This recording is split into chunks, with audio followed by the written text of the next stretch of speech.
Yamo akwa babiem Adom TV bedwam health tips na o hwe no na wotwe mu burning sensation na ho nkomo na ye di bra Dr. Dubuaten age adwa e de ye fa sa entity no emu nti ye kan ne yakọ so no ne ade wuhuru ne ntam a na ne wape ho ntam asi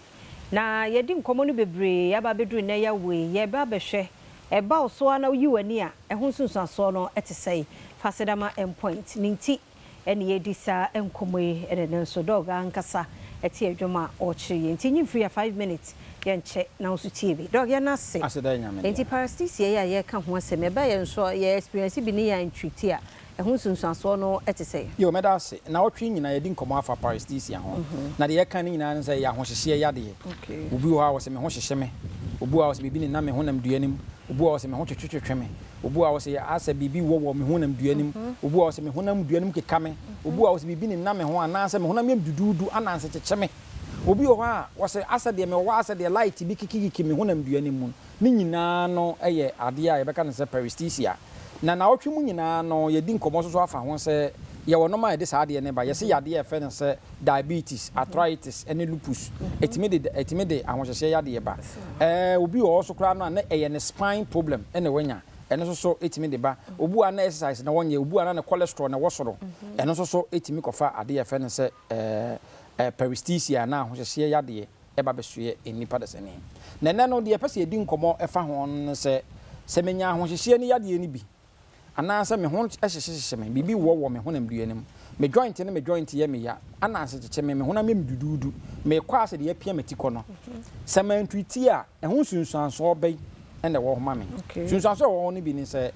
ebetuma a paralyze wo ebetuma adwojo wow na mpe mebre no anso bi wa na yade bi na de sa ade ne ba e bi na ye wo spine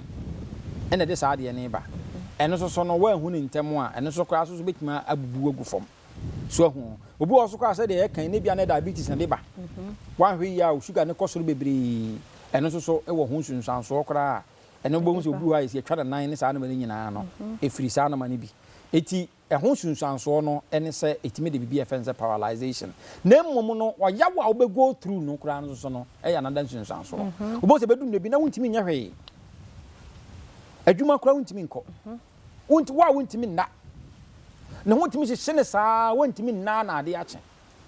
anything the ordeal another pain ya we go through the excruciating pains ya we go through no is enough wow enti ni tofa kra na say ebetima dwo wow ebetima bubu agu fom enti we offense paralyzation ebetima paralyze okra enti eyade a se eba yenhwe ade kra ede saa wo hawo no eba beso yen na end point to me particular clinic eyade a yitimi tu saa yade we ase firi okra enti no se oba ye be ye check ahwe ade kra ede saa de ne ba so hu say you stroke na de ba stroke kra so timi ko fa saa de ne ba enti yade ede saa wo hawo ne ba no ye be hwe ne yetimi tu anama end point for your number ni nkomo number ni 0244 86 70 68 0244 86 70